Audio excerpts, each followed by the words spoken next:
There's a kind of peace that doesn't come from health. It comes from fear. And in today's episode of the Healthy Church Staff Podcast, we're going to talk about the danger of conflict avoidance. Okay? I think we all do it from time to time, but we're going to talk about how it affects church staff cultures. We're going to explore how keeping the peace can actually damage trust and stunt growth and create a fragile team environment. And we'll walk through how to build a culture that hopefully embraces healthy conflict for the sake of real unity. Hi there, my name is Todd Rhoades, and you are listening to the Healthy Church Staff Podcast. I'm your podcast host, also one of the co-founders over at chemistrystaffing.com. Peace isn't always a good sign. Sometimes what looks like unity is just fear in a cardigan.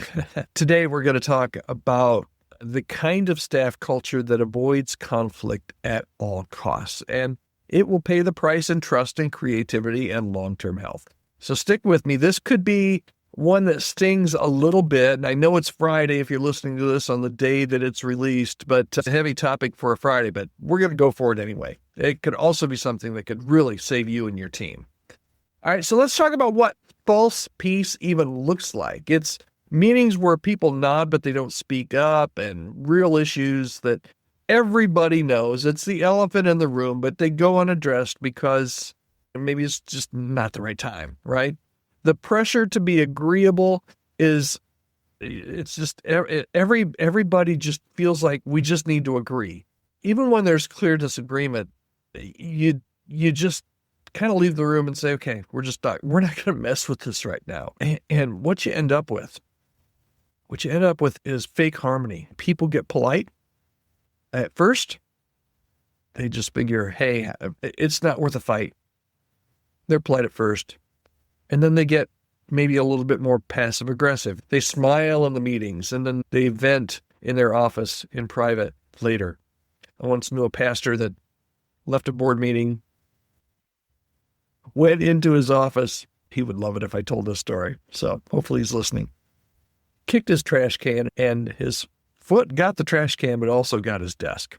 And he was limping for about a week after that. Sometimes you smile in meetings and vent in private. That's not peace, that's pretense. And I'll tell you what, he never did that again, I'm sure.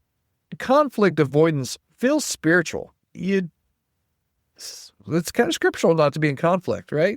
So it feels spiritual, but it really isn't. Many church leaders mistake conflict-free environments for maturity. Let's be real. Jesus didn't avoid hard conversations. He leaned in.